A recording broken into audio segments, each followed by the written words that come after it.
एवढ्या बापाच्या निर्वाणीचे बोलाय कोणी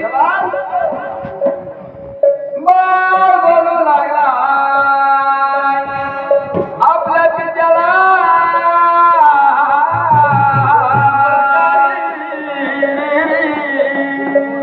बाबा कशी कामगिरी तू सांगितली